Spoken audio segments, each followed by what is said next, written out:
What's up, everybody? Welcome to the Radical Roots podcast, where we dig deep to reach high and we do progress through action. I am your co-host, Payron Baxter.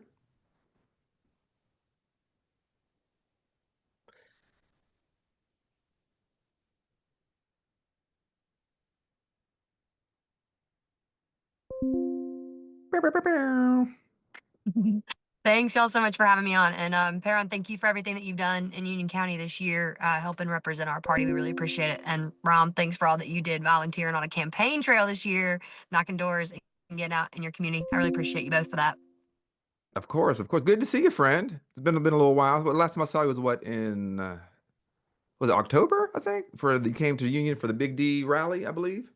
That part. Right, That right, part. right. And Mm-hmm. I think you had another thing. I mean, Rom, she's all over the place. She was here, then she had to leave, and she was wearing a dress to go somewhere to Charlotte. So having Anderson around is like, Oh my God. Wesley had a fundraiser that night and uh, Union County backed up that event like by 30 minutes. And I called Wesley. I said, I'm going to be a little bit late. But yes, and I was speaking at both of them. And I remember that now. yeah. Yeah. Yeah, a woman of many talents, a woman of miss. But thank you again for making some time to meet with us. You're in DC, correct? I am. We just got done voting for the next DNC chair. Congratulations to Ken Martin from the That's Minnesota right. DFL. He's going to represent us now as our next chairman. We're excited about it. Awesome. I'm sure that was an intense process, right? 12-hour day. And I think that for anybody who does not know what the DNC does or how it operates, wherever you might be tuning in from, I hope you'll make sure that you reach out to your state party and find out who your DNC members are. They represent you at the highest portion of this body, and it's only 445 people from across the country that get to do it. So make sure you know Nice. who those people are. All right. So we just want to make sure that you can hear me out there, but make sure do a little quick sound check. But if you're listening, make sure you like, subscribe, follow, and tell 5 of your friends about this. Spread it. Six, please. All right. Yeah, looks like Absolutely. sounds good now. So first off, just wanted to acknowledge the fight crashes that occurred in the past week in DC and Philly. Significant loss of life, and it really is tragic to see such an event unfold. And there was a lot of people. There was quite a few. The flight crew was from North Carolina, as I understand it. So it hit close to home for people here in the state. Yeah, we Um, had I believe Denasia Elder. She was a mother of two, based out of Charlotte. She had been flying since last June, and this is one of her dreams. And she always told folks to follow your dreams. And yeah, she was on that flight. the other item we have next, real quick, is Happy Black History Month. For me, Yeah, of it's course. a time to acknowledge and honor probably one of the most resilient times in American history. So it is American history, and just all the contributions to black folks into this country. I think it's important to always remember and at least get a pay special attention to at the front of mind. So Yeah, no question, no question. For myself, I'm wearing my Kombachi River Collection shirt, Kitchen Table Press. That was the group of Black lesbians in Boston that created a liberatory group to fight for the rights of Black queer women and Black women. And they actually invented the term intersectionality. So, these are things that have long histories that we use kind of as buzzwords now. And Black folks who are fighting for the liberation of not just them, but of all people now becomes the standard. And I think that is the purpose of knowing your history. Because if you don't know what's behind you, you're not going to know what's around you. So, but kicking off here, let's jump into our conversation with our good friend here, Miss Anderson Clayton. Now, the three of us have names. That's going to start here. The three of us have names that I'm sure people get wrong. I'm sure Rom, you got three different names. It's Rom, Sandoval, Bakari, Rom, Sandoval. I'm sure you get it all. I get Perrin, Patron, Parrot, Payroll, Bayroll. I get it all. And I'm sure Anderson gets Clayton Anderson because I've heard that. So Yeah. this is good. Hey, first Black or Happy Black History Month too. And also I need to give a plug for my African American caucus. If you are anybody that would like to join them in their events, but also in their organizing this year, you can go to the ncdp.org website and make sure that you reach out to our president, Colette Alston. She would love to have you involved. And I know that the rest of our caucus would as well, especially in this month, but also throughout this year, because we've got municipal races that are coming up in 2025. And it's an important time, I think, especially with everything happening at the national level right now for folks to get involved with their own backyard. I know that Rom is planning on running maybe to be a precinct chair in Union County. Pew, pew, pew, pew. Aaron's been our fantastic Union County chair for the last 2 years, and I know has been carrying a lot too. And it's just it's these folks that are able and empowering our party every day. So really excited about both of those two things. But I'll give that plug there first and foremost, gentlemen, if you don't mind. Love it. Yeah, Love it. for sure. So, tell us a little, tell us in the audience. I mean, I think a lot of the audience knows who you are, but we're trying to bring more people into the fold. So, why don't you tell us a little bit about yourself and how you got into politics and where you're at as one of the youngest chairs in the country? Yeah, no, up until there's gonna be some state party chair elections that I'm watching because right now Oh, I'm still the youngest state party chair, but we may not hold the title for long. I don't know that's how it yet. is. That's how it Um, is. no, I'm excited. I'm like, I can't wait to actually pass the torch and we can create more young people in this space too, because I think it's been a little bit of a lonely ride for me too in the last 2 years of trying to navigate some of this.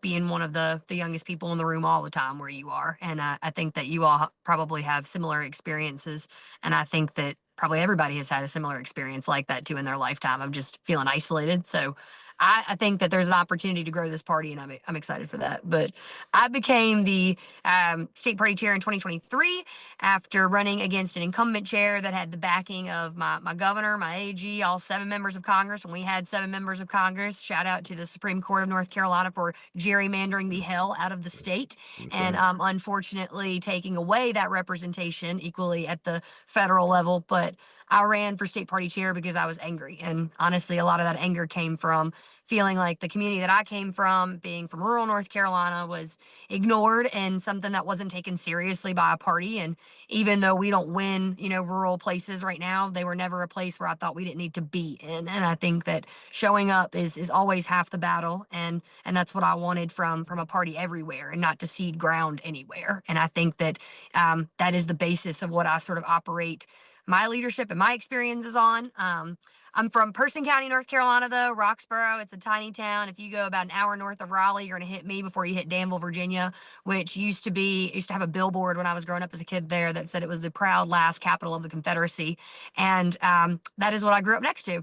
And I always thought that I wanted to get out of it because of that. And also because I never thought that young people really had a future there. Everybody always told me if you had bright ideas, you couldn't exist in rural North Carolina. And I think that the realities that I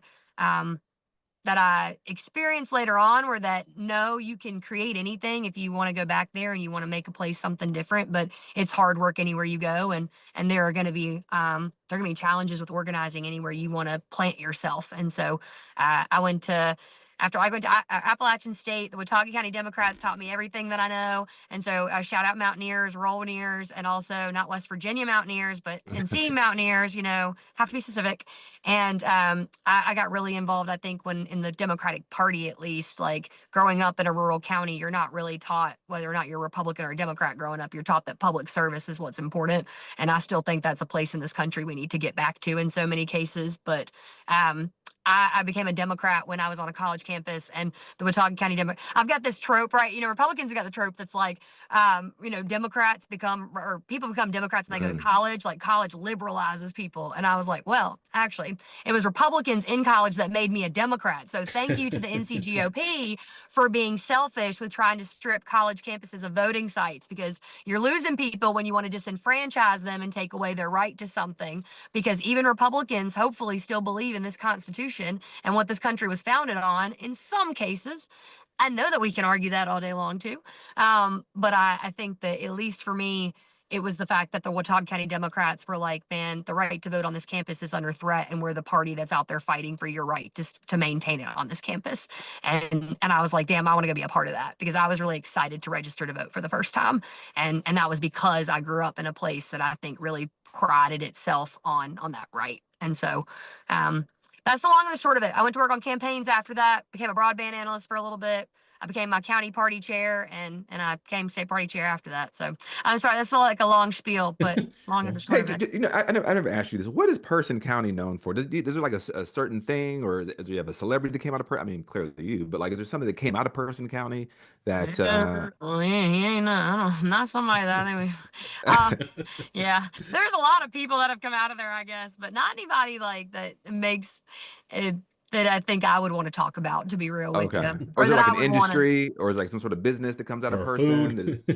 Food, I guess, any Yeah, there we go. specialty out of Person. I was like, not anybody that I would want to personally uplift with my branding in that sense. You Sure, know what I sure, mean? sure. And I think that the the cool things that have happened there are like manufacturing and farming. What a lot of our rural communities are known for, right? Is like Person County. Oh, but okay, this is the fun fact I can have. Person County is the watershed for Raleigh and Durham, and so there are three Oh, rivers that start in Person County. And so it is a really great place too for the fact that we provide clean water to most of the population besides Mecklenburg in this state. Well, That's what I got. That's why I care a quite. lot about what Duke Energy's doing in my backyard right now. But y'all know. Anyway, Yeah, absolutely. you know. Uh, so, I know that your term as the chair for the state is coming to an end, and you're running again. Why are you deciding to run again? Because I think I've got a lot left to do. And I think that North Carolina deserves steady leadership. It also deserves to keep a year round organizing program.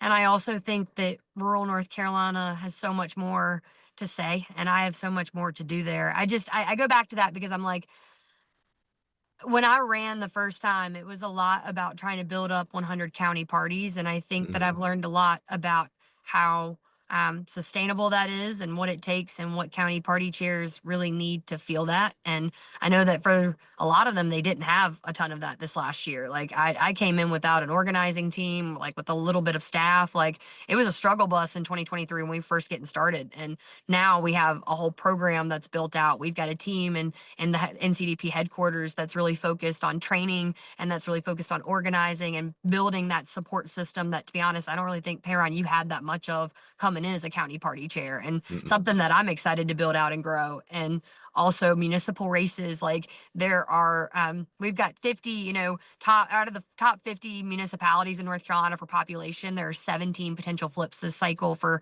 Democrats. And I'm like, we have to make sure that we are organizing and uplifting people in all parts of this state. And so I'm hoping that they're going to let me do that again. But, I don't take anything for granted. And this has been both the hardest and the best 2 years of my life. And I'm going to take it for what it was that I never expected to be here. So, you gotta fight for it every time. Amen to Yeah. that. Yeah, it's definitely an emotional, intellectual, investment, in time and money and all that stuff, right? So I can second that for sure. So No, you sacrifice yourself for this party when you do a job like this, and it's oftentimes thankless, and it doesn't really give you. And I think I've been thanked a lot, but I just to all of like the volunteers, the precinct chairs, the county party chairs, my district chairs, my caucus chairs, auxiliary chairs, anybody listening to this right now that's going to listen to it later, like thank you because you all are this party, and you all are what make it. So I just appreciate you. yeah, and yeah, thank you too as well. And I think we have to lift everyone up in this movement, continue this movement. And you're in the middle of probably one of the largest political fights in the nation right now.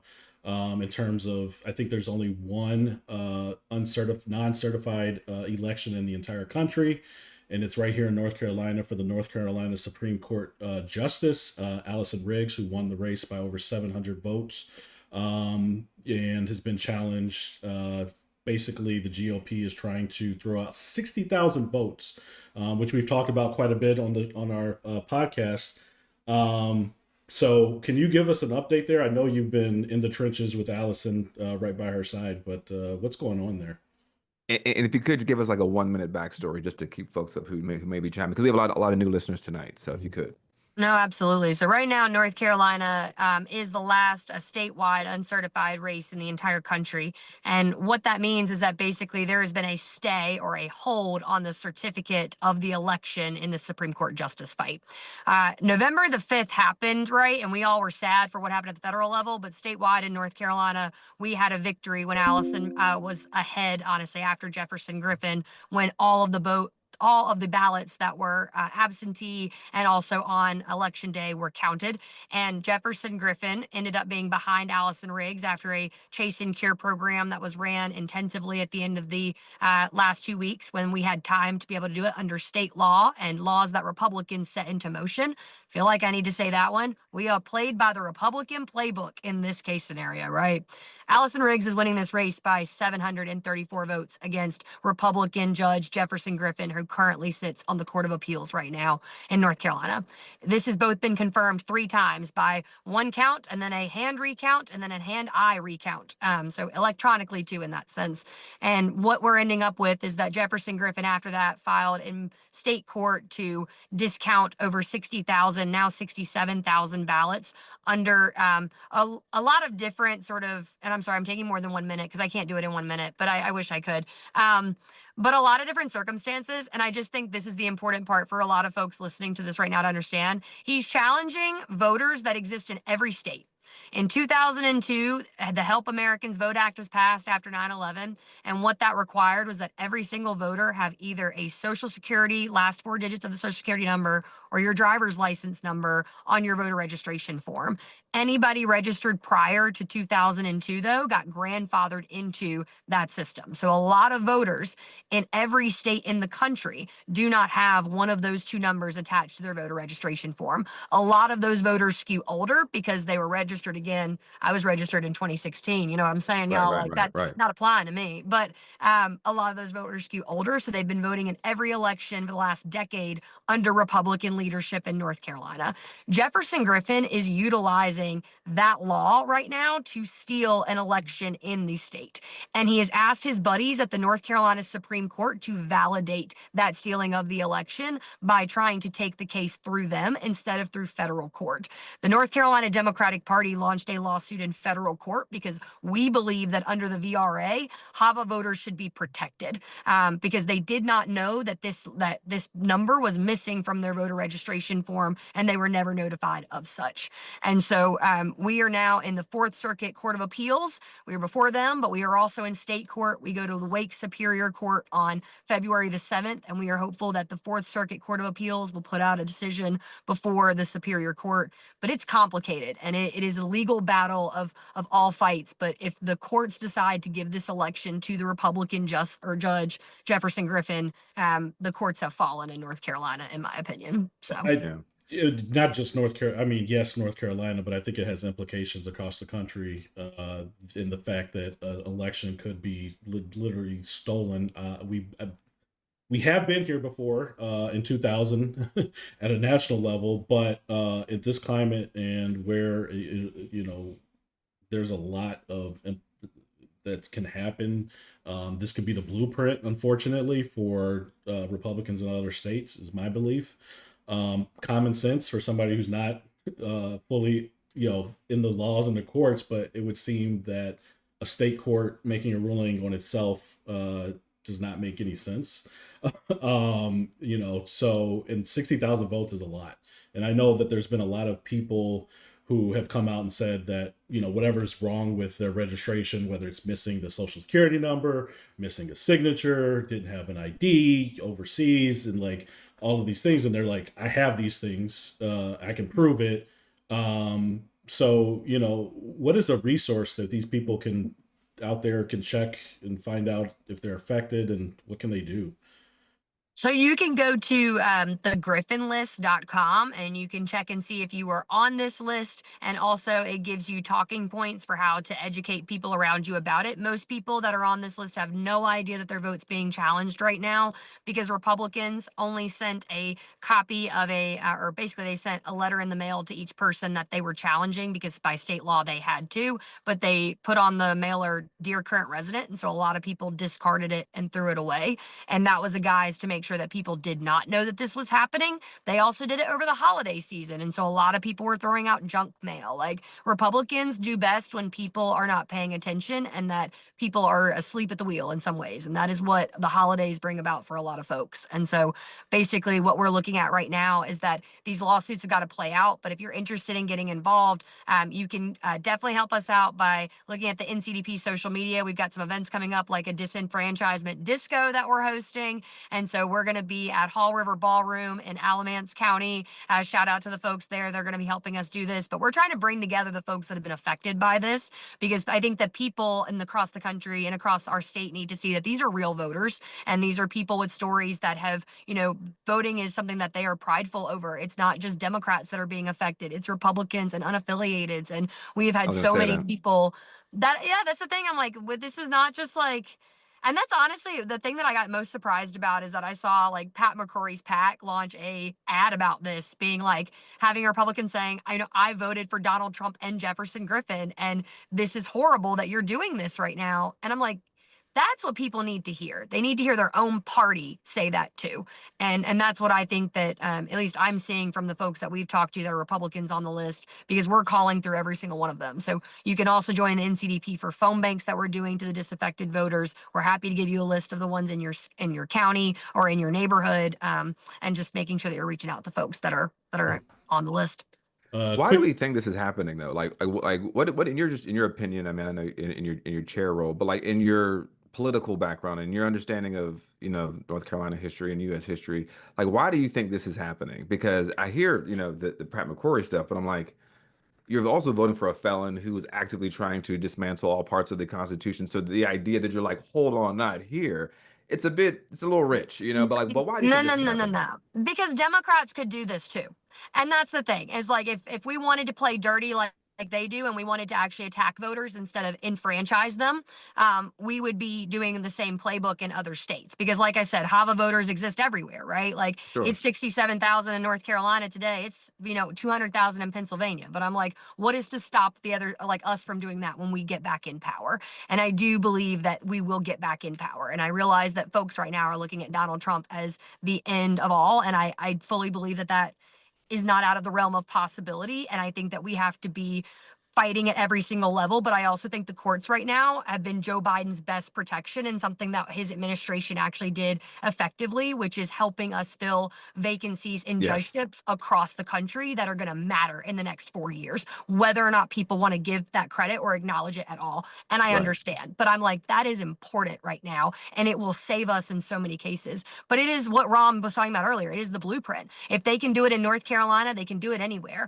And they've never been successful in any other state. And we are always the bully pulpit, because right now they control the Court of Appeals, the Supreme Court. Republicans dominate our state legislature, which is the most powerful branch of government in our state right now. If you are Hmm. someone out there that believes we should have co-equal branches of government, that there should actually be checks and balances, you do not believe in the system of government that we currently have in the state of North Carolina right now. And you would Right. be advocating to your state legislature that you actually want a governor to have his power, and you don't want shit like Senate Bill 382 to be passed in the cover of night like it was Hmm. in December, because Republicans have been dominating again this state for a decade, like defunding our schools, taking away economic opportunity, building like infrastructure outside of government to try to take away from it. And like, it is driving me crazy. But anyway, it is a Republican playbook. They will use it in every other state. Simple as that. And I'm like, if we don't defeat it in North Carolina, it moves across the entire And country.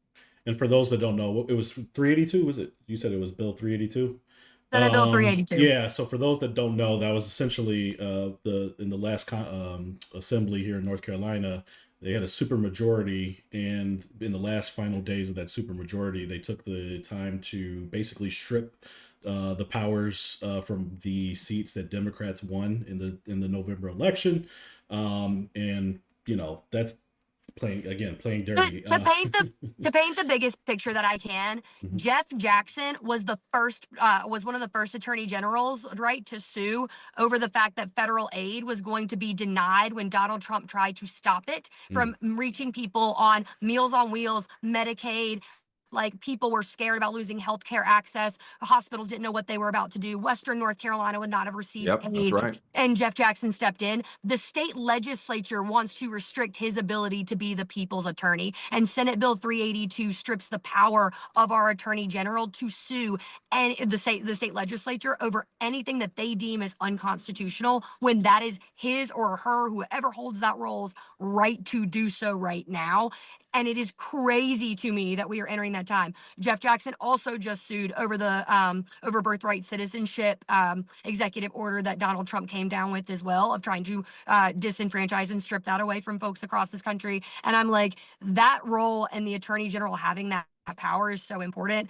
And that's the biggest piece. We are also, and the attorney general's office is suing that and suing the state legislature over that as well in a separate legal fight, which again, a lot of our battles over the next 2 and 4 years are going to be in the courts. They are going to be trying to get aggressive in places where like it's not going to be the shiny stuff that people are paying attention to on the television screen. And like, I hope a lot of people will show up in these courtrooms with us, because the other day when we were in the Fourth Circuit Court of Appeals, Judge Niemeyer, who is a Bush appointed judge on that bench, looked at everybody and he goes, I can't believe 111 people showed up for this procedural hearing. Like, and we were like, you're deciding the fate of an election. 5 million people voted in this shit. This is not procedural to anyone. But I think it helped him seeing people. And we have to show up more like that. I Yeah. agree. I listened to it, and I think to be visible, to make it real, that they can't just do whatever they want. And I still hold out hope that the Bush type appointees will protect Me too. the rule of law and see for what it is. But what is there anything coming up for the rigs that there's a call to action for that? Yeah, so every Thursday we've got a phone bank going. You can go to ncdp.org and get involved with us there. You can also NCDP is on all forms of social media, and so we've also got links there on our link tree. But like I said, Disenfranchisement Disco is happening on February the 28th. We would love to have anybody there at that. And even if you're not on the Griffin list, like, you are more than welcome to come. We're gonna have a lot of different organizations like Down Home, Carolina Federation, and just other orgs that are also doing good work in the communities here in our state. And we want to make sure we empower people just to get involved locally and in your own backyard. So Right. it's And gonna be really fun. On that phone bank, is that calling just Dems or is that calling everybody? Calling everybody. Okay, good. Good to know. Everyone keeps asking me as a party chair. They're like, "Do you know the voter registration breakdown?" And I'm like, "No, I don't." There have been political scientists that have done it, and I do know now it leans heavily Democratic, but that was not information that the Democratic Party was actively going out there to seek out. It's like, we care about enfranchising voters. That is a value of our party, and like, we will never not stand on that. Do Yeah. you mind plugging the Valentine's Day event? Because Anita Earls is the next big election in North Carolina in 2026. That's right, 26. She's also in the Supreme Court. This also will be a critical seat. Can you plug that real quick? Rom, are you my fundraising director? You king. Oh my goodness. Yes. So we're going to be in Charlotte this Saturday after Valentine's Day, so the 15th. And if you are around and would like to join us, we're going to do a little happy hour before maybe you go out to a little late Valentine's dinner on Saturday night with Justice Anita Earls at Heist Brewing in Charlotte. So you can also go to NCDP socials to find out where you can buy tickets to that. I'm also going to post it on mine after this, thanks to this plug from Rom in that sense too. So if you follow any of us, you'll see it, but it's on all the socials. It's also on our website as well. But we would love to have you. And if you can't afford a ticket, please make sure you reach out to me. That is always something I want to make sure people know. We love to make sure that folks help us out, because our judicial program is one that we are excited about this year growing. Allison Riggs, like I said, 734 votes comes from being able to do everything we did last year and more and better for Justice Earls. Justice Earls is the only Black woman on the bench in the Supreme Court in North Carolina right now. Like, it is direly important that we keep her there. So any support y'all can give, we would love to have it. That will help prevent further gerrymandering in the next 10 years. I don't think there will be. That's the goal, right? Yeah, I think a lot hangs in the balance. So we'll just leave it at that for now. So that's going to be critical, and we got 2 years. Well, not even. I mean, now's the time. It's go time now for that one. So well, and like, to paint that picture for people more, like, we are holding this Supreme Court seat now. Democrats currently sit at a 5-2 minority on the Supreme Court. There's 7 justices, if you do not know, and we are going to have we had a hold in 24, which we held. We have a hold in 26, which we're gonna hold, and then in 28, we're coming for all 3 Republican seats on that Supreme Court, and we can reverse partisan gerrymandering once we have it in 29, giving us a fair shot at redistricting in 2030 when Democrats can take back one of our chambers in the state legislature. Fantastic. Some other big news in the Democratic Party yesterday. The The DNC national chair, the new DNC national chair, was selected. So Ken Martin is the new national chair. I'm not too familiar with him, which Nor doesn't am really I. Nor am mean I. Yes. doesn't necessarily mean much. But Anderson, I Yeah. Give trust us the you. skinny. What you Yeah. got? Yeah, no, I think I wanted to see a state party chair come out of the election yesterday because I think that right now state parties are one of the most under-resourced apparatuses in our parties, and that includes trying to figure out how do you make sure that the organizers on the ground have what they need. And so Ken Martin's run the Minnesota DFL for the last 14 years. He's not lost one statewide election in his state since he became chair, and I think that his record as an organizer and someone that is a mentee of Paul Wellstone's in that sense. If you know who he is and know his organizing program is something that is just to be admired. And he believes in a 57 state strategy. And I think that that's what we really have to lean in on as a party. And we've got to be able to resource state party chairs in order to do that. So I'm excited. We also elected, though, we have now David Hogg and Malcolm Kenyatta, who represent the two youngest folks on the DNC, and then also Artie Blanco, who represents labor on our board, which is really exciting. And just to give the North Carolina excitement here, Raina Walters Morgan won vice chair of civic engagement and voter Nice. protection for the DNC. And so that means that she is going to be able to lead up voter protection. And we know that North Carolina knows a little something about Jim Crow era voter laws on the books. And we're excited to have someone like that leading that effort at the national level, because that is something everywhere in the South we're experiencing right now. Yeah, I do. I know David Hogg. He was a victim of the Stonewall shooting and Stoneman Parkland Douglas. shooting. Stoneman Douglas shooting. I heard him. I was listening to this MS. I haven't listened to MSNBC since the election, but I was listening before. Like, actually, maybe it was right before, right out. I can't remember, but I heard somebody talking and it sounded like him, and I looked and I said, I like how he's saying right now. And he's young, right? So he's 24 years old. I'm glad to see him in that vice seat. So, for what that's worth. But I mean, and then to take an aside here, Anderson, and just again, in your opinion, who do you think? I mean, we know we have a DNC chair now, but like, as it relates kind of in the mind, the zeitgeist, and in the subconscious of people, or in your opinion, like, who do you think leads the Democratic Party? If you pulled someone up on the street, they'd be, oh, this person leads the Democratic Party. I think is the time of the centralized leader over, or is it kind of each person on their own, like yourself as the state party chair? Just like, who do you think leads yeah, the Democratic I was Party? I was because I yeah. Is it Ken Martin? Is it Hakeem Jeffries, Chuck Schumer, Chuck Schumer, like, AOC, Joe Jasmine Biden, Crockett? Who's Kamala Harris, Barack right? Obama? Michelle Obama. Yeah, I mean, I think that people lead this party. At least we would hope that they do. And so that is something where I think a lot, it's like, who do people value as leading this party is the other question that I have. And I think that a lot of times people look up instead of looking around. And I mean, I think also if you ask the young people that I was talking to at Georgetown yesterday, they say AOC. Like, I Mm, mean, they're like, AOC leads my party, right? Like, my version of the Democratic Party is this. My mom used to have this saying. She was like, God is a reflection of who you believe that they are. And mm, and it was something that I was like if your God is a mean God, then like hmm. you see that, right? Like if your God is is a loving God, like that, you see that. And I take that to heart of like, who do you see as like the leader of this party? Because I think for me, I genuinely look at the leaders that I have at the local and state level right now. Like I look at like a Dante Pittman as a leader in my party, like a Beth Helfrich, a Lindsay Prather, like a Chris Suggs, a Preston Blakely, a Zeb Smathers, like a Shayna Outlaw. Like I see people, but I get that not everybody sees the perspective that I have on this right now. And I get that a Hmm. lot of people just see the news and they see like the blanket. But if you're asking like the leaders of our party, yeah, like I mean, we have Chuck Schumer, we have a Nancy Pelosi, like we have people that folks respect because they have served for a long time as members. And I think that the thing that I fight back on with people a lot is like, I don't think the party sets the message. I think the people in the party set the message, and we try to set the people in the party.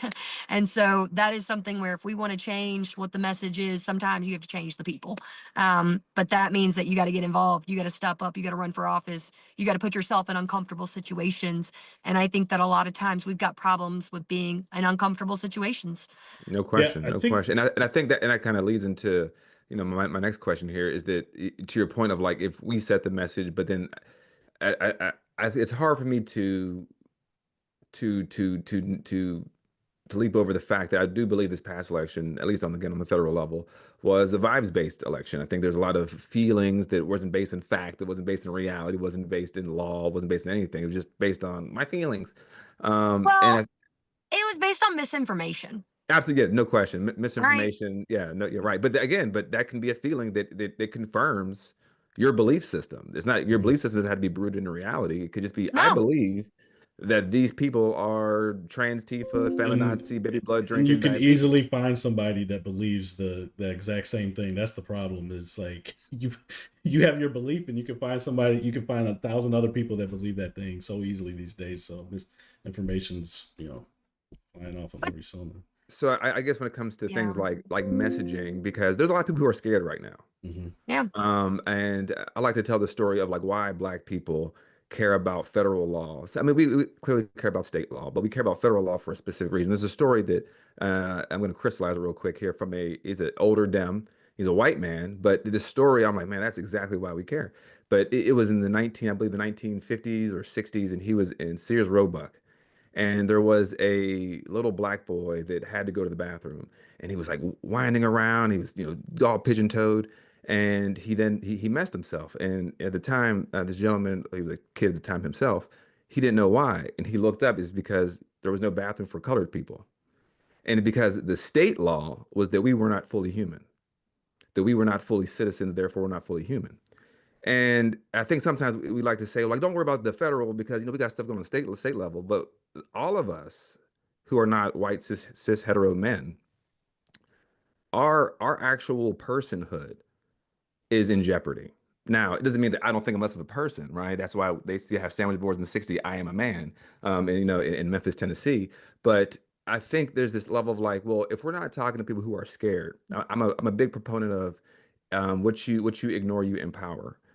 And the messaging, when it comes down to people who may fill out the Democratic Party base, or folks who are young, or folks who are marginalized, what message do we have for people who want to hear more than just the kind of the tactical? Because the tactical stuff is fine. Like, hey, do this phone bank, sign up for a precinct chair. But it's like, hey, they're going to take my rights away writ large. And we know as Black people, as Black History Month, we've always been the bottom rung, right? This country was built on whiteness, it was built on white supremacy, and therefore they want to go back to that, to the 50s, not the 1950s, but the 1850s. So I guess my question is the messaging to the people who may make up the base, and this is kind of a later question, but we might as well get to it here. What are the Democrats doing to actively shield us from that, or message to those people that, hey, we have your back? I think that I get why the federal legislation matters too, just in the fact of that the South has the highest population of Black Americans as a region in the country, and also the fact that we have the most gerrymandered, like the reason we've the most gerrymandered states for a region or for a reason in the country too, right? That's Like, right. That's and right. it goes hand in hand with the John Lewis Voting Rights Act, right? If we could Correct. have that passed and we didn't have gerrymandering, like federal legislation matters all day long. And I'm like, right now though, I think logically where I play is states because I'm like that is where we can and that's what Republicans did, right? Like they built power at the local level in the states and they moved up. And it took them 40 years to do that. And I'm like, I hope and pray to God it doesn't take us that long to make the gains and the strides that we need to as a party to come back, especially for a 25 municipal cycle, but also 26 midterms. But I'm like, it's going to take time. And like to your point, people are scared right now, but I think it is showing them like, I mean, Jeff Jackson coming out and doing that about birthright citizenship and saying, like, we don't want to have people in this country feel fear. And we also want people to feel protected. But also, when you've got Donald Trump saying ICE can come into schools right now, into churches right now, like, it is something where, I mean, that's a good point. Like, so for example, ICE, like, what are we saying about ICE from the state level? Because I'm getting texts, oh, they're going to be in Forsyth, they're going to be in Monroe, they're going to be here. So, like, what are we saying as a party from the state level, in your opinion, about ICE? And that's just a good example. You brought that up, but what do you think about that? I mean, we're listening to organizations in the communities that are trying to help people know what their rights are because, like, right now, what we're experiencing is racial profiling, right? Like, it is not anything but allowing people to call the phone or call like ICE on someone that they think looks like that they may not be, or they may be undocumented in this country. And like that is something where they even had the Navajo Nation president, right, come out and make a statement about how, you know, Navajo folks had been picked up on their own tribal lands, which like the Navajo Nation is sovereign, right? Like they're not, they shouldn't have to be engaging with ICE actually whatsoever or at all. Like that is something where we are seeing the authoritarianism right now in this country come into play, and that Trumpism effect really come into play. But I even think that folks that voted for Trump, right, are still saying like we did not want that to happen, and we need to help educate people about like we are. And I'm not saying everybody, but I'm like I have definitely seen people, and like Yeah, even in sure, person. a handful. I don't think it's the mass of people like, oh, I didn't want this. I mean, like, and I don't know, just because I've been engaging a lot. Like, Person County Local is my local Facebook page. It is Republican dominated, and like, a guy popped in there the other day, posted a link about ICE, and like, I posted a Know Your Rights graphic, and I was like, we'll do a training here soon. Like, I just, but like the response, and I'll be honest with you, I was shocked at the response that I got on that post. Like, there were over 100 people that liked it. There were 150 people that liked the other one. You know what I mean? Too. Like, I live in an R+20 county, but there were like 120 people that I was sitting there and I was like, I expected to be like 2 laughs and like 35 comments of "Go fuck yourself, Right, Anderson." right, Like, right, right. you know, but I was like, because people, but like that, and to your point about like how do we reach people that didn't show up in the last election? We reach out to them. We help their communities right now. We help people be able to stay and not feel like they are under threat in their areas. And I'm like, I learned something from that Facebook experience. And I know that sounds so stupid, but I'm like, fuck it, we ball. And like, that's what I think we do in some ways, of just like, how do we experiment and not be afraid to stand up on issues that I just don't think that we talked a lot about. But like, Yeah. I don't know that that is like everybody's answer on that either from a state level. I just know from my perspective, like I have city councilors, I have people calling me right now that are like, I feel threatened for my kids. I want to make sure that I'm doing what I need to do. And like the only thing that I know is that to provide resources. And I only know about like how do we help elevate and make sure that folks know the phone tree. Like to your point, and I'm sorry, I'm gonna ramble on this one, I guess. No, But good. like Ramble on, my friend. Ramble on. Sam Raven said that like the people that had been calling into like Forsyth and stuff, a lot of those were like misinformation calls, right? Like they were trying, you know, I think we need to get accurate information out to communities, and we need to be uplifting the But organizations that's that the are but that's actually but that's the point of doing that. terrorism, though. That's the point of terrorism is to be afraid at all times. But that's the point, is like, how do you know, like Siembra has a phone network that, or any organization that's local in that area. And I know that Charlotte has some too. And like, how can the state party be more aggressive in like pushing those pieces of information out to people? But like trusted sources, like people need to understand what's trusted. And at least like in some cases right now, like we have the ability to be that platform, I think. But that's just me, maybe.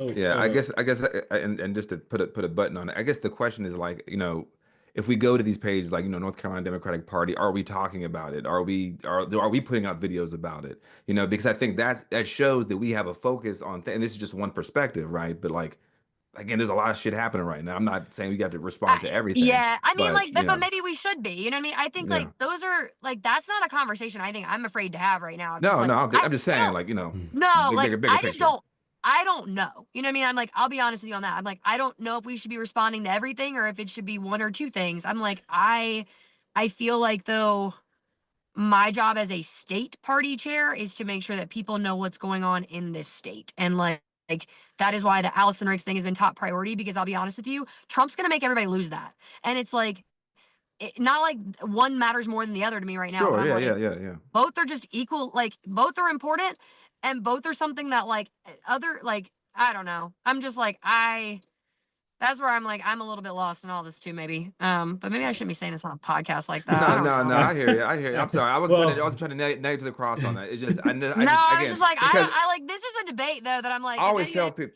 if anybody's sorry. out there and they're like, I got thoughts, Anderson, email me, please. No, yeah, no. I always tell people like before I'm a Democrat, I'm black, right? And that's how I have to move through the world. Like in Union County, since the election, I've been called the N-word 3 times, right? So like these are realities that I can't just try to compartmentalize myself as a party apparatchik. It's like, again, I live in a society that reminds me daily that the place that I'm supposed to be in, and anytime I speak back against that, you can get a stiff boot to the face, right? So there's levels of like, sure, don't respond to everything. But again, folks, again, I'm a 38-year-old black guy. And I'm not all the way. I'm scared. I'm not gonna lie to you. My son understands this. My daughter's starting to understand this. My wife does DEI work. So again, these are things that are real to people that and again, if you what you ignore, you empower. And I just think that's a as we're trying to build coalitions and try to make sure that we aren't just giving lip service and empty platitudes sometimes. There are times where I think we can be a little more bold because the moment demands it. I mean, if you go to my page though, you do see that. Like I'm like I feel like I am the spokesperson for this party right now, and I feel like that is what I elevate. But maybe there are I, other ways in which like we can be empowering that and well, doing that. I Yeah. just yeah, I'll give my that and like I'll be perspective. I honest with you, mean, when we get that training going and stuff like that, we'll have that up there too. It's just like Okay. I know that like a lot of those organizations they're getting a lot of ask right now too, right? Like I mean, Sure. I Sure. think it's just like that is also taking some yeah, I time. mean, I'll give my perspective. I think the problem is at the national level and the macro of what's happening. Because to your point, we can't. I don't think we can cover every single issue. I don't think every single issue is necessarily pertinent or No. the priority for North Carolina or the state that you oversee. But from a national level, I feel like there's a lot of people. Even myself, I feel like a fish flopping out of the water, and there's really no one that's taking lead, or a coalition, which would be strong of these people standing up here, our national leaders, talking about what's actually happening right now. For me, I see what looks to be a constitutional crisis, a coup. Elon Musk is going through. We'll talk about this later in the podcast, but I would love to see the national something happen nationally, and I don't know if it's because they don't want to bring out panic, but the reality is, I think we need to be poked a little bit because panic. There just need to be a little bit of panic, and everything is not all right. But That's I right. That's right. digress. So that's the national level.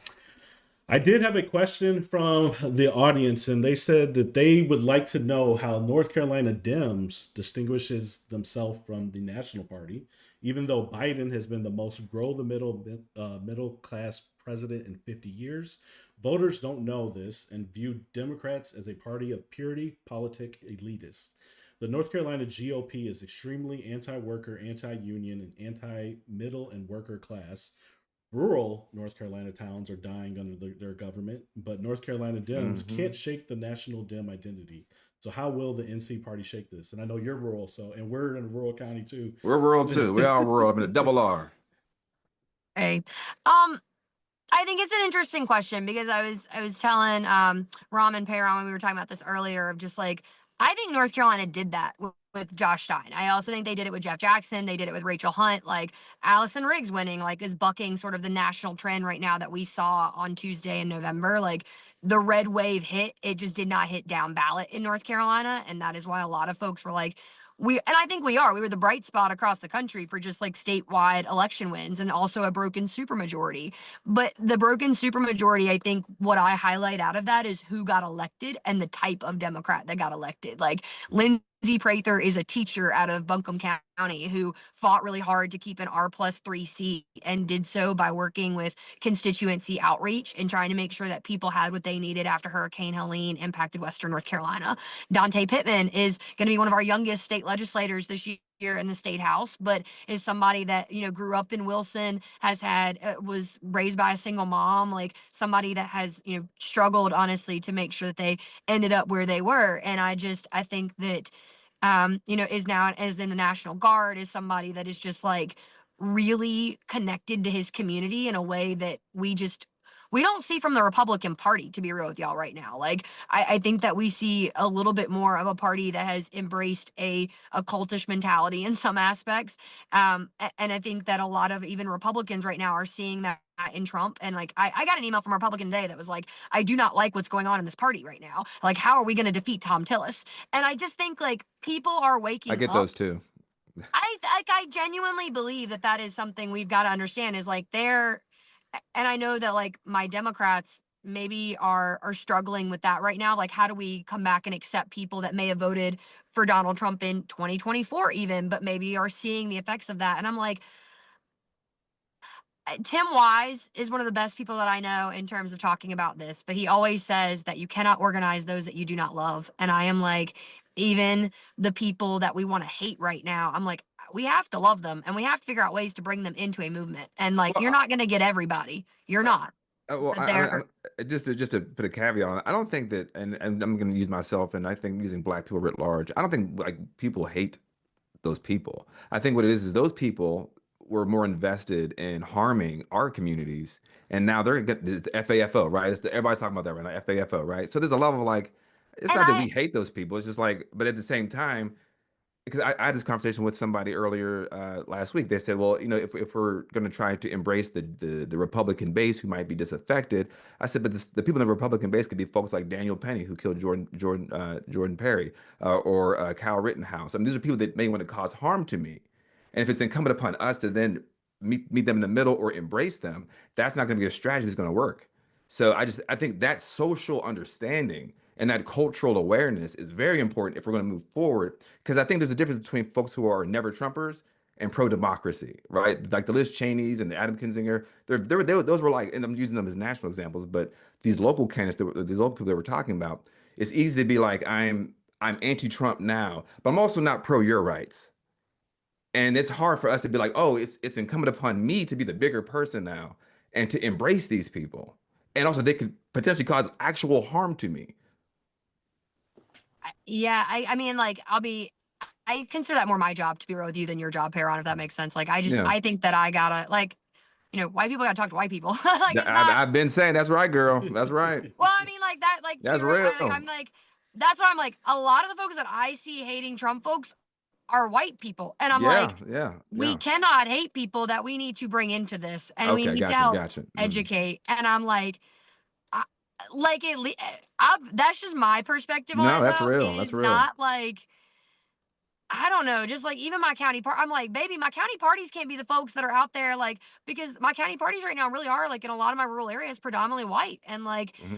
except for in my like majority minority counties, right? You Right, have right. so many of those folks that are not in that sense because it's a majority minority rural county. But I think like in my areas, especially out west, like, I mean, I've had to have them embrace the mentality of talking to Trump voters, Oh, even for about sure. down ballot races, No right? question. Like, and it's just, I think that's where like I meet Yes. you in the moment of like I would never expect somebody to your point who like Who looks like feel me in Union County with locks and is a young black, because it's well happened, right? well also feels like it's just like it's the same thing of where I thought about with like organizing, especially when I was at regional, like, sending particularly people of color out to rural areas that are predominantly white. Like you were asking them to put themselves sometimes in a space that makes them uncomfortable. And I'm like, you need to make sure that you are educating people about where their turf is, where they're going. Like that's what safety and canvassing can mean a lot in, because it's like a lot of our like rural is not white, is not solely white by No, any correct, correct. circumstances. Right. But like there is the caveat to it of like I think the reason why I'm good at Person County right now in that sense, or why I can talk to people, even though I'm not ever going to win that county, maybe, Sure, but like, sure.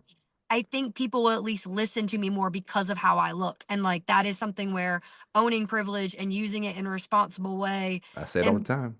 and bringing people in, I think is my job in some aspects of that. But I also get where people are like, that's why I was like, we're not going to win everybody back doing that. I just don't. I don't know. Maybe this is my like this is just my like optimistic Anderson mentality, but I'm like everybody is somebody worth talking to, and I said that all the time the last 2 years, and it's just like even people, but like I don't know that everybody has to be the one that's talking to the people. You know what I mean? Like, Right, right.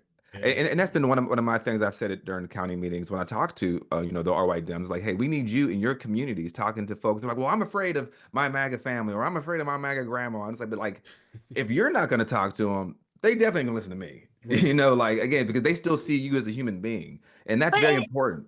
and it is tough though. Like what you just said though, it's the hardest conversations to have, the ones with our own people. Like it is Hmm. easy to go out and knock doors and talk to strangers, right? Yes. Like, Hmm. but it's Hmm. hard. It is, and like we're gonna have to do a lot of work in coaching and just like helping people understand like that it those are the most valuable things that you can do, and because people will still listen to you. People listen to the people that they love, and even though you don't think that they love your opinions on those ideas, they still love Right. you as a person. You know. Right, right. And this We kind of leads into our last question here with you, Andrew. I know we've got a few minutes left. And thank you so much for taking so much time. And folks, if you're just joining us, we have the amazing, great Anderson Clayton, Chair of the North Carolina Democratic Party, with us. And my last question for you here, because I know you probably have to run here, but we'll kind of keep this same theme here, but is bridging the divide, addressing the racial fractures within the party, and why unity is more crucial than ever.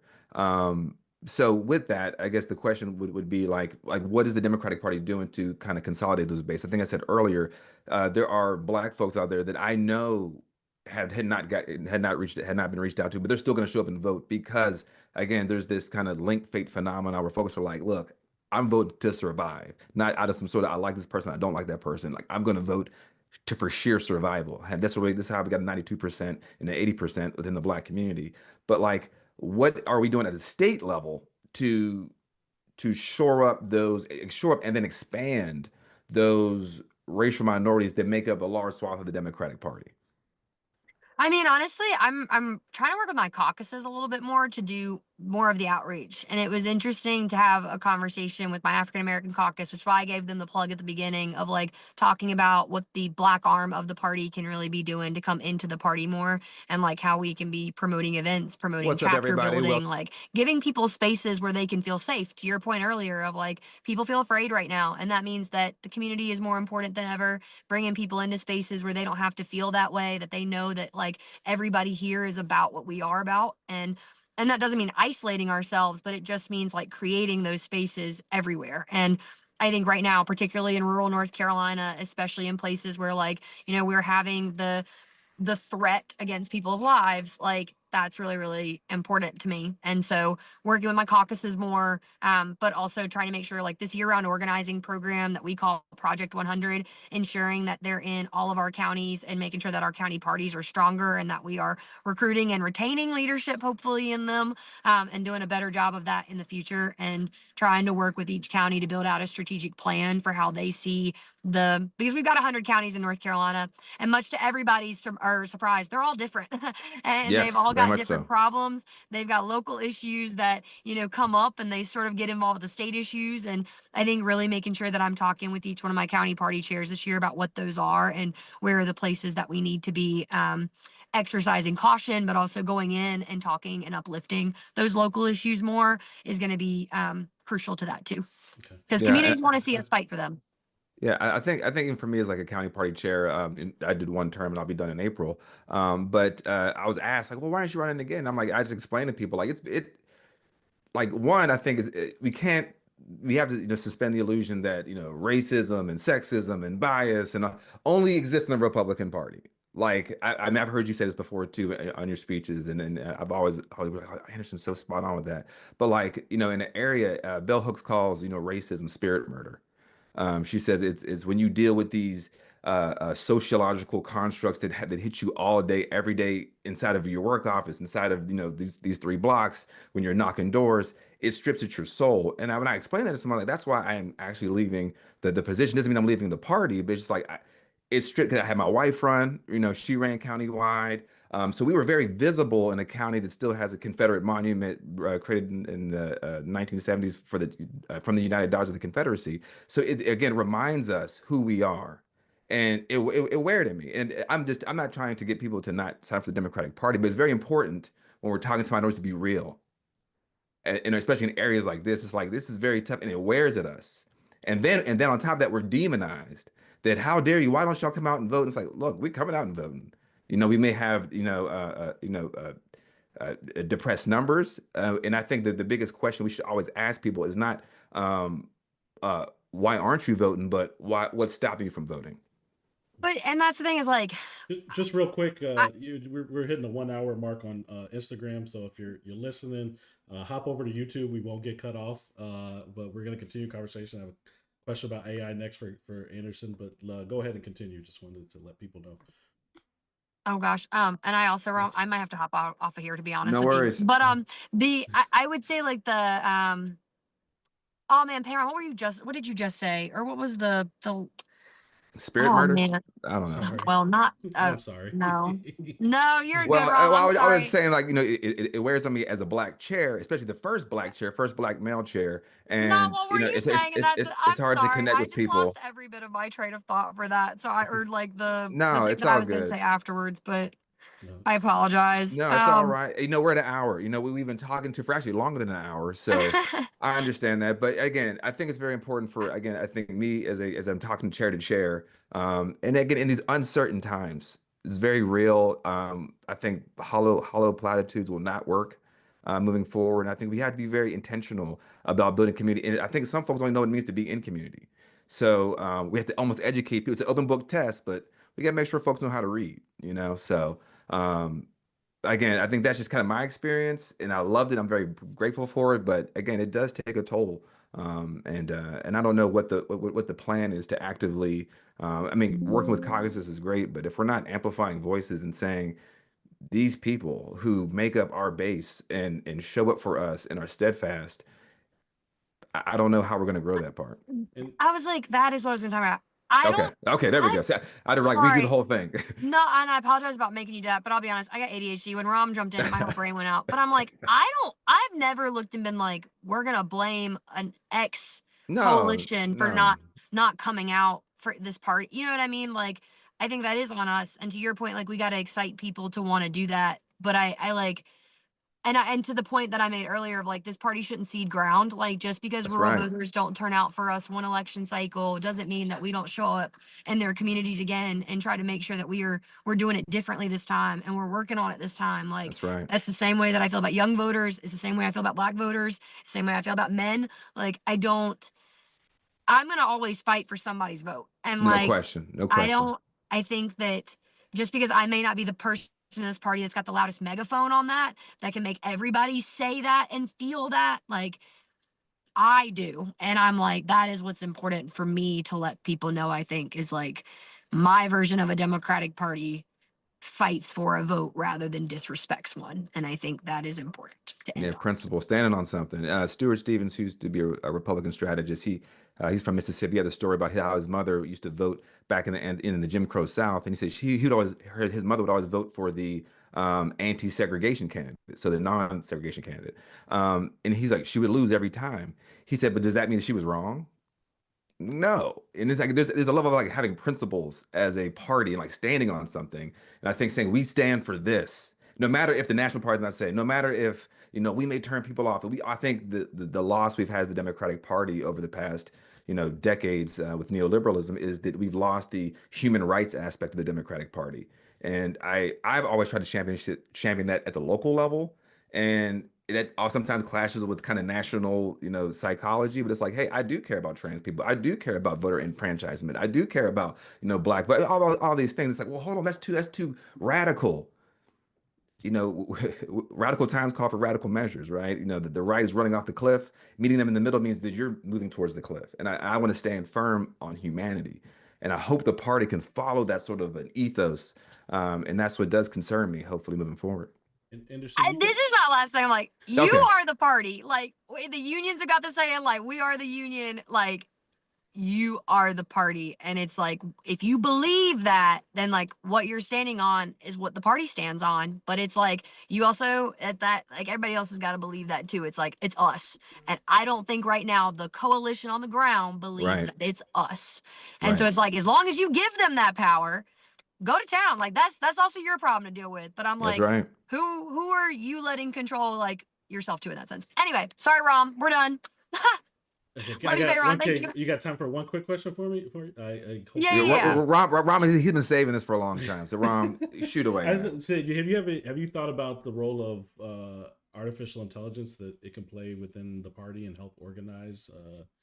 Has that been discussed at all?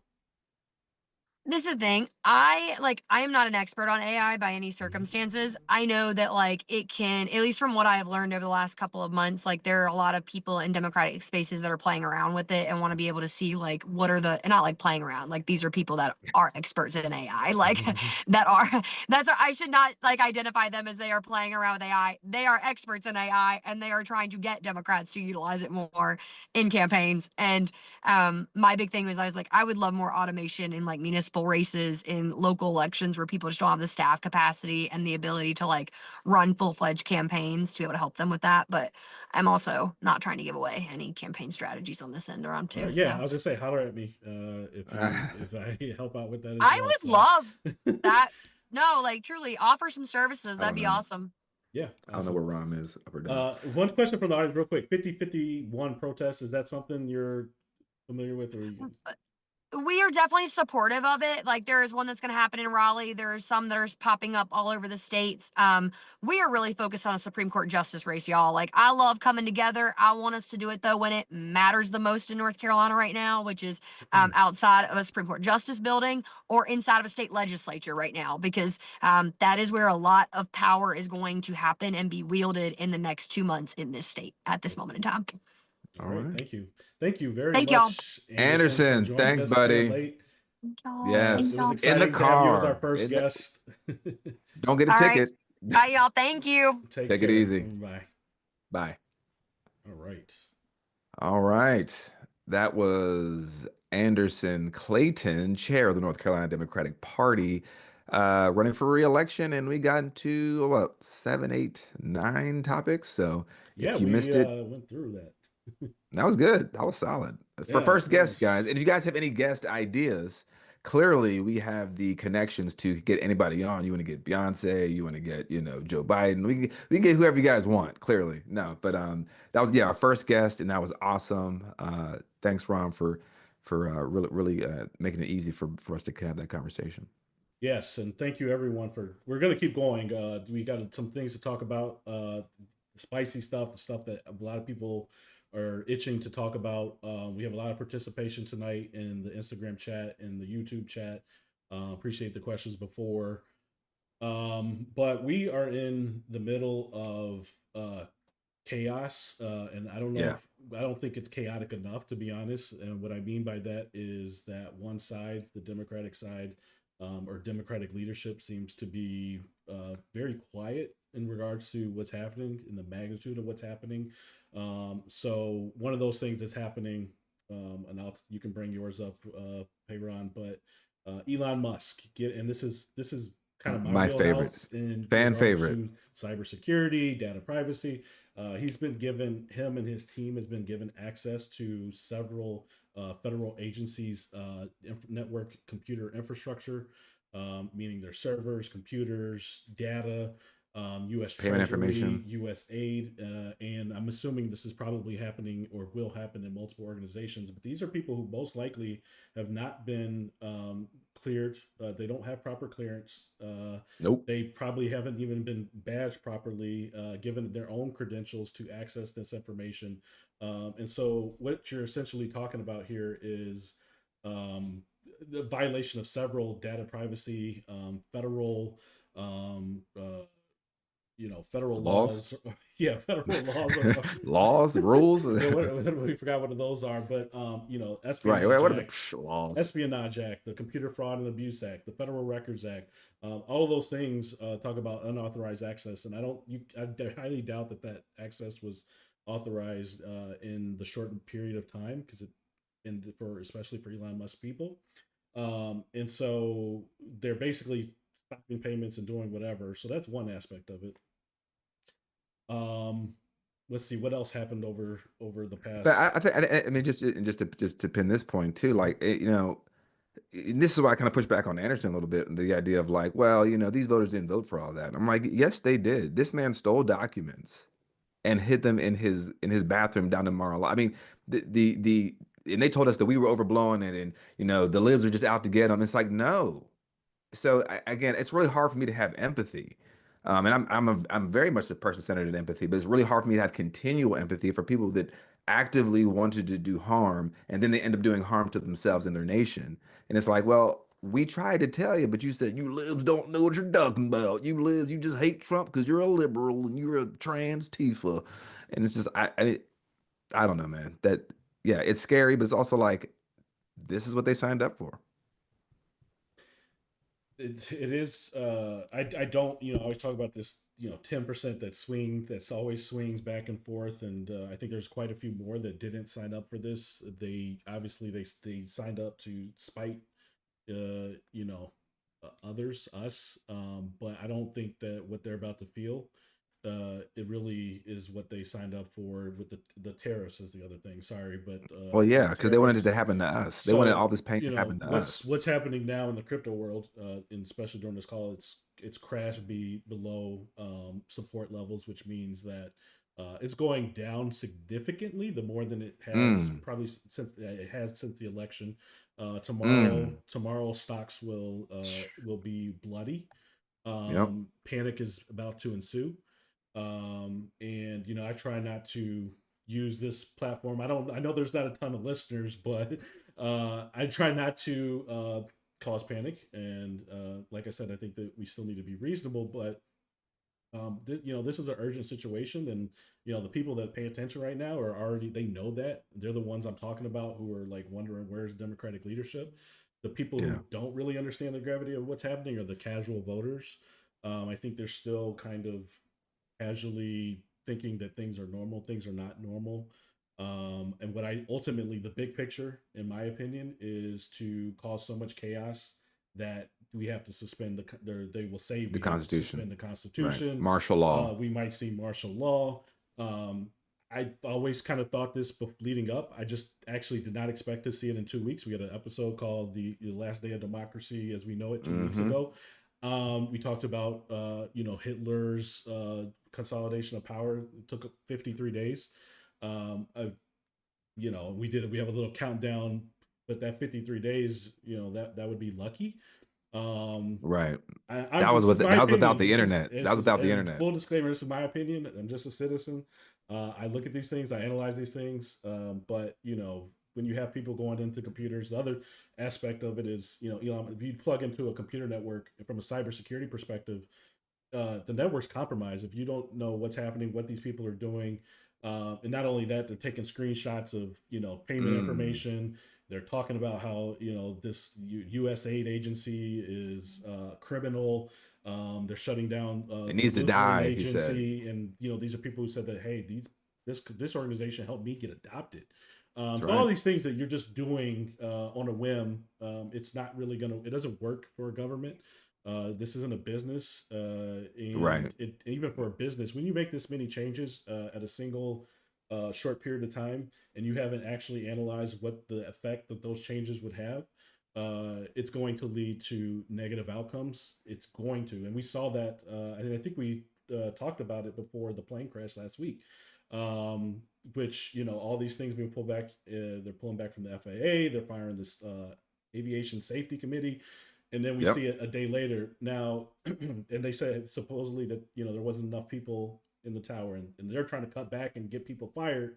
Meanwhile, they need people. So all of these things and the culmination of all these events happening at the same time is not going to end well, no matter how much we hope and Right. prayers and leaving it. God is at the hand of the wheel. What Hakeem Jeffries say? He said, "Presidents come and go, but through and through, God is on the throne." I'm like, No, okay, we so gotta. is he stopping payments and is he allowing? I mean, like we have to wake up. Folks Yeah, got to we the get together. people Like have to wake we the up, and people, right? you and me, and people that we follow in our sphere and our algorithm, they know that we need to do something, but we're Yeah. looking at the leadership, and there's nothing to What did Chuck follow. I Schumer mean, say? Watch out for your pizza or something like that.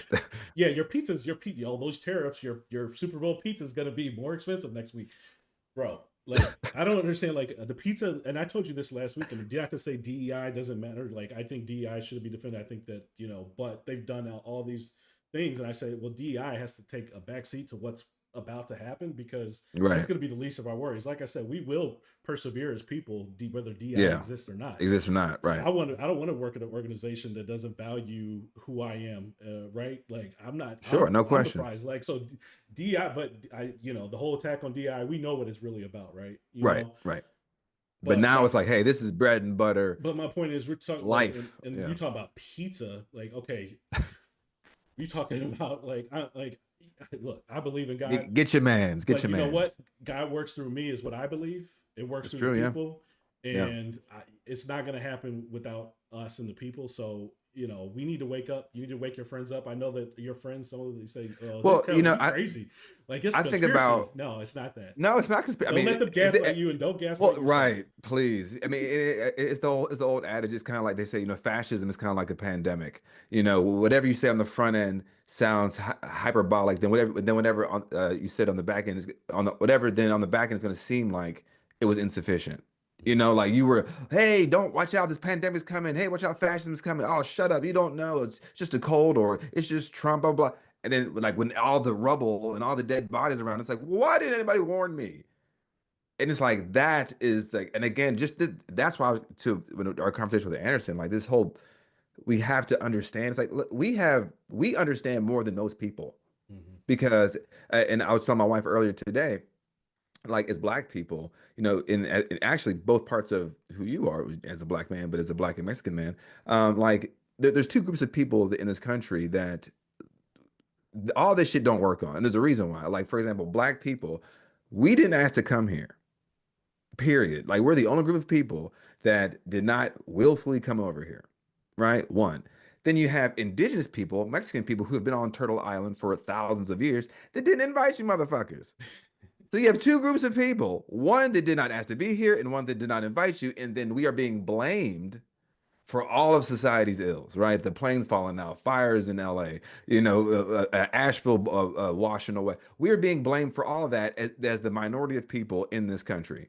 And that is why I like, I 100% agree with your point, and I see the broader perspective. Thank you for moving me on that. Of like, hey, no, there are bigger fish to fry because we're gonna celebrate each other regardless. If there's a holiday, if there's a ERG at your workplace, but also it's kind of like there is this retrenchment of like we have to destroy everything so we can go back to a time where the white male was superior. And I do think if the Democratic Party is not talking about white Christian nationalism, the white replacement theory, we are gonna, I mean, we're setting ourselves up for failure by just trying to patty cake this shit.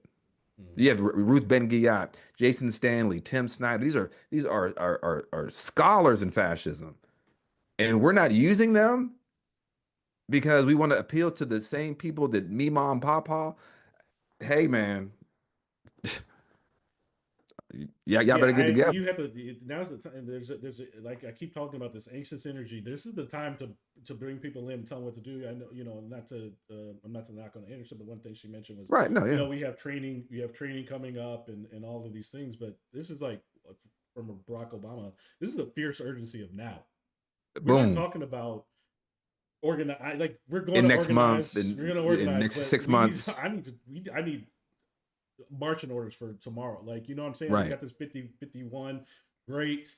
We need to start taking to the streets. But again, I don't think the Democratic Party is taking their responsibility to warn the people of what's happening, to No, alert the people of what's happening. And they're I still trying to think, win. They're still trying to win votes, which is the and problem. yeah, and I don't know if it's because they don't want to cause panic, but No, it's like I said, there's people need to understand that there is something a dire threat, happening. I've not never even at the lived. door. I don't think anyone alive or in this country has lived under an authoritarian regime, right? So this is a first for most of it. Like this is where the country's going, right? So you have to start thinking about like, well, what does that look like for me, right? And what is it? What is the Right, end goal? Because right. that's my biggest question. Because sometimes I'm like, man, we got this podcast. Like, am I putting a target on my back? Because if I'm gonna Yeah, I put a know. target on I my think back, I'm with you. I'm with you I'm on that. I think the I'm same down. thing. Hey, I'm down for the cause, but I need to see the people down for the cause. I need to see a Right, coalition. I'm right. not just gonna be sitting It's here just like me and you cool, do it. cool, Right. So that's You're what it right. is. So You're right, man. And I think we're at a moment where um truth, honesty, and clarity is in short supply.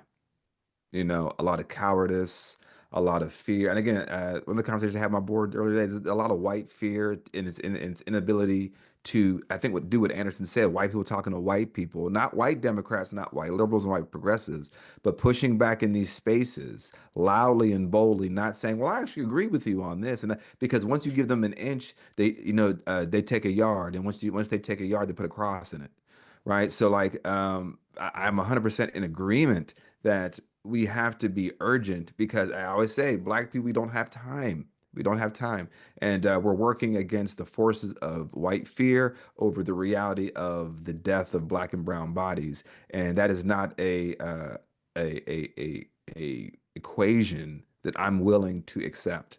And I think folks need to get it together. And when I say folks, I do mean white Democrats. I 100% mean white Democrats It's to do the work. it's a necessary conversation. Like I said, you Yeah, went up there and had that conversation in front of 50 something white Democrats, and it was a conversation they need to have. I went to Indivisible 2 weeks ago or a week yeah, ago, yeah, and they that was pretty much an all white audience, and yeah.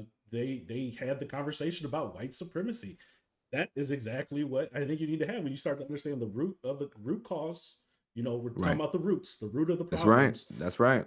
and to understand, you need to connect with the people, especially in these rural areas. Like a rural white person has more in common with a poor black person, as opposed to a rural white person having in common with Elon Musk, Or right? Donald Trump, who has a gold toilet in his castle. So Right. we got to make the connections and get people to see that. And like I said, right now the strategy is talk to your friends, talk to your family, regardless of who you are, because whether it's me and you, or but to white people that have to talk to their people.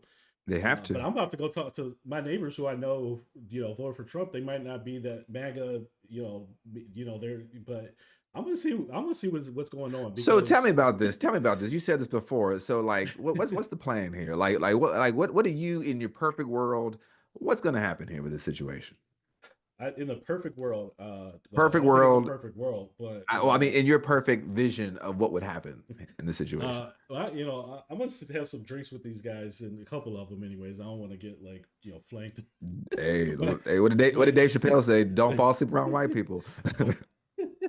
I was at the range today, but no, listen, like, no, I don't think it's gonna come to I that. hate But like, carrots. but no, but seriously, like, I mean, I grew up in the people who, and I grew up in all black areas. I grew up in white areas. I grew up in mixed areas. Like, and so I understand that there's ignorance, there's bliss, there's ignorance of, uh, blissful ignorance, and then Willful ignorance, yeah. willful ignorance, right? And a lot of it is just that blissful, and these people, I think these people are in a cult, but I do think that you could talk to. I'm not, I think I can. I'm not gonna say I can get through, but like I said, there's about 10 to 20% of people that I don't think signed up for this. Like what's about to happen, I don't think they signed up for this, and I warn so people though, just don't think that these people, when the shit hits the fan, they're gonna start looking at Trump and the Republicans. That's the problem with fascism. Fascism will always give you a good enemy to consolidate around, even though you know exactly where the power is, or who's controlling the situation. That's what scares me. Because one thing, as a again, I'm not a Ruth Ben Ghiat, Jason Stanley, or Tim Snyder, but I read their works and I read the books on this, and I understand it. I understand the tenets of fascism. And what scares me is that like a lot of people are like, well, they're going to get a rude awakening. Don't bank on that. mhm. It, That, it, it, it with historically that doesn't work that way. well, in time, there's not enough time, to be honest. Like this True, window, true. I mean, It's who's going to going stop him? away, man. So here, okay. So I do want to talk about this. Who's going to stop him? So we're in the middle. I think there's part of me that thinks Trump has showed his hands too early. He showed his hand too early. So you got Tulsi Gabbard, you got Cash Patel, and you got RFK Jr. So for me, my personal barometer is RFK Jr. because he's the most unqualified, clearly the most unqualified. Not that he's the most dangerous, but he's the most unqualified. So if they confirm him, they're going to confirm the other two, and it's a wrap. But the other thing that Republicans, I don't know if they even realize, is that their power is going to be stripped. Like they're not even going to have the power. They're not going to need Congress after they have all of those people. So there is this week to see if one of these people gets denied confirmation. After that, I have a hard time seeing how we dig our way out of this, and This I don't is know if 2026 is going to be a thing or not. as in we may not even make it there. No, this is the theory of the unified executive, right? This is a long Heritage Foundation plan where they wanted to consolidate all the power within the executive branch.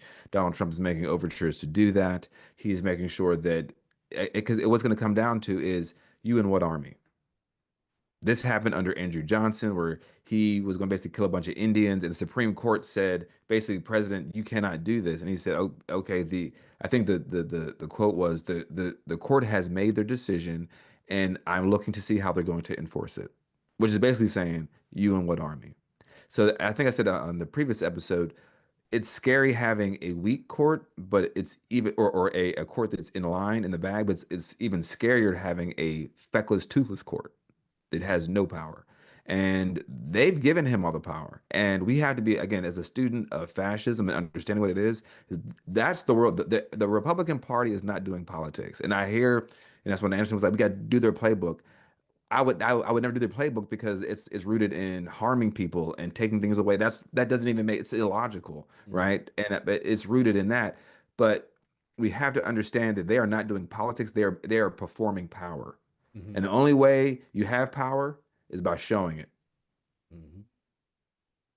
So we're in for it, so brother. the courts, we can keep our fingers crossed on so that there are federal judges in the federal courts, and even some. But is that a democracy at that point? Like, if we're holding on, that's this is, you know what I mean? Like, right, well, hopefully, if we could just get Johnny down in Alabama to vote, it's like, dude, we're like we take a page from South Korea right now. we're for real, for real. But it's that collective responsibility. I think there's this individual inherent. Goodness, not me. I voted for Kamala Harris. Especially in our palm-colored friends. It's like, well, not me. That's their problem. That's those people who are going to have those rights stripped away, not me. It's those people who will be harmed by that militia, not me. And I told somebody, I think on our Facebook group, I'm like, the problem with just saying we're all the same as in the intersectionalities. It's like we can't blend in. Mm-hmm. I can't just throw on a MAGA hat and be like, hey, I'm down with y'all now. They're like, no, like boy, in the most worst sense, boy, get out here, boy. So it's that level. Like, folks have to wake up, And So somebody mentioned the lawsuits. There is a barrage of lawsuits, and that's the only thing that's standing in the way a lot of things. And but the court system's also going to get. It's also gonna be there's bombarded. so many things happening. Yeah, it's being bombarded. Right. These 200 executive orders. Most of them, a lot of them, not whether they're illegal or not, but they're also not clear. Right. So That's the point, right? So they're very murky to begin with, and so we're clogged up. We got a few more minutes. We're gonna try to end it on time. Somebody said, get your garden started now. I ordered my garden seeds, bro. Like, I'm telling you, so I have a little garden, so I'd already we had planned to grow some stuff. Got some berries and some fruits. But, yeah. But I'm also I'm in disaster recovery. Information security, right? So I'm planning for the worst. I'm planning for the worst. I'll put a resource on the website I'm updating, but especially be targeted politically or whatever, or you're an immigrant, so start figuring out who a lawyer could be for you. Start figuring out, backing up your contacts and your important papers and your important documents. Start remembering contacts. Yeah, because it doesn't hurt to plan, right? I'm not saying that you need to go build a bunker. But at this point, this is the time to plan. This is an uncharted territory. That's right. Take the time to plan, and think about how you protect yourself, protect your peace. Find community. If you don't know what community is, and I think a lot of people say like, "Oh, we're gonna build community," but a lot of people don't, especially our palm colored people, don't understand what community is because they didn't have to be in community. They got to be an individual their whole lives. Mm-hmm. And again, this is a good moment. If there's any white folks out there listening to us, listen to folks who survived white supremacy. All of us who didn't survive white supremacy, right? We've had plenty of, mass mob riots and and lynchings, but still, we're here, right? We're the descendants of people that survived it. Listen to us, please, for your own survival. And I think that's also one of these hard things for our white Democrats to be able to do, because again, they don't see themselves as a group, but they don't realize that when you walk into a room, the history of your people walk in with you. And that's why you have that connection. And hopefully you can bridge those gaps with those folks. But there's a lot of soul searching folks got to do in this moment, man. Yeah, and I want to leave it. I almost want to just sign off because that was a perfect little ending. But one other thing, Elon Musk, he tweeted months ago, probably before the election, he said we're gonna destroy the economy is gonna be bad before it becomes some pain. 2 years. You go through pain. So Trump, they've told you, they've essentially told us what they're gonna do. They really haven't told us what their end goal is, but it's a lot easier to destroy something than it is to build something back up. So for them to say within 2 years, but that means that you're about to go into a lot of pain in the next 2 years. Stock market. I watch the stock market. The stock market always overreacts, but there's going to be a large reaction tomorrow. And I'm not telling people to take your money, like don't. This is Right. I no mean, it's gonna be financial advice. it's gonna be pasted I'm just everywhere saying, tomorrow. just watch what's Take happening. take a beat. Plan out. Take your risk level again. I look at risk a lot. Just figure out what your risk level is, and just keep an eye on things over the next couple months, and try to tell your friends. Like I said, just give them a heads up. I know that some of them are tired of us talking politics, the ones that aren't in it. But some of them, they're asleep. So, and don't gaslight yourself. They're gonna find out soon. Politics is a lot more than just voting. Oh wait, hold on, my stock up. Hey, that's politics, brother. Yeah, I heard Costco. People were buying up milk, Yeah, tissue, and eggs. So crazy, man. It's what it's called. It's probably the most similar thing we've had. Oh, I signed up. I signed up that Sunday that Al Sharpton did that buy in. I think me and my wife signed up, so we're a part of the club, man. We out here. We out here. And call to action. So general boycott. I'm not saying it needs to be very planned. And so what I'm doing is dialing back all my spending. If it's not essential, yep. So are we. I'm thinking twice. My prime expires tomorrow. My prime account expires tomorrow. Target. You leaving it off? You leaving it off? Target is not on my list. Yeah, I'm leaving it off. I'm gonna use somebody else or something. But and I encourage them to let it run out. But right. Target is not a priority I'm good at all. My wife loves Target. We're not doing Target. We do too. Yep. I have a list on the website. I updated it. There's about 84 brands, black owned brands. So you can buy direct. Love that's a resource. Some of them I got to prune because they target the black market, but they're no longer black owned, which but like shea butter. Yes, thank you. And so there's other things that we hope to give resources on that because it's not just black owned. There's a new liberal one to help you find liberal businesses. Stop spending even in the community. Stop spending. And if they they're a MAGA, just leave them alone. Leave them alone. Let them feel it. Let them feel it. Yeah. Right? I stop. But I just want to add one thing to what you're saying, if you don't mind. Also, if you're going to stop spending there, you have to be vocal about that.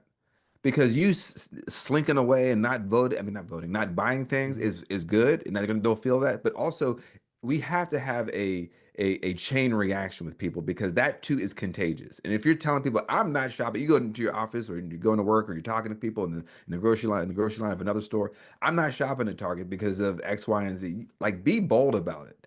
Not saying you got to scream it to the store, but like we have to articulate to people why this is happening and that we are not going to budge on it. Because if we just do it on ourselves, it creates the information void that can be filled with, because in fact, the day that the boycott started, was it yesterday? I was going up to PetSmart near our house. There's a Target right near our house, and I saw this black family walking in, and I was like, I rolled my window down, and I was like, and I did that. I ain't gonna lie to you. I said, Now, as a mom and her two kids, and I probably shouldn't have done that. But hey, like, it is what it is. It is what it is. I didn't say, don't do that. But like, we have to be a little bit more vocal, or at least online or in our presence. So sorry. Well, at least, and everyone's gonna have to start watching their pennies in this period. Oh, yes, right. Anyway, so it's not. I think everyone's gonna start looking at essentials only. But I think it's gonna kick in on Tuesday, right? The tariffs. Like officially, kick in, but the reaction starts tomorrow, and we'll see where it goes. I mean, I don't know. We had an economy that was doing great by most metrics. Sleepy Joe couldn't do it. I can't vote for him. Greed is the death of happiness. Wall Street, greed is the death of happiness. Little hands. I had to vote for little hands. Crypto bros reminding them that greed is the death. They thought Trump was gonna, just rain billions in their lap. They did. If you get rid of all those brown people, then all that money. What's the logic? If you get rid of all the brown people, all that money's gonna come trickling on me. It's like, okay. Yes. Okay, cool, man. All right. Hey, brother. It was great, man. Thank y'all for listening in. I know we kind of got a little goofy at the end there, but all this stuff is important. And we'll see y'all on Thursday. We'll keep this thing rocking. And thanks for Anderson Clayton stopping through. That was a fantastic conversation. And let us know if any other guests y'all want to hear from us. Let us know. We'll try to reach out to them as well. But Yeah. thank y'all for listening, and we will see y'all on the next one. Thank you, everyone. Don't forget to like on YouTube and subscribe and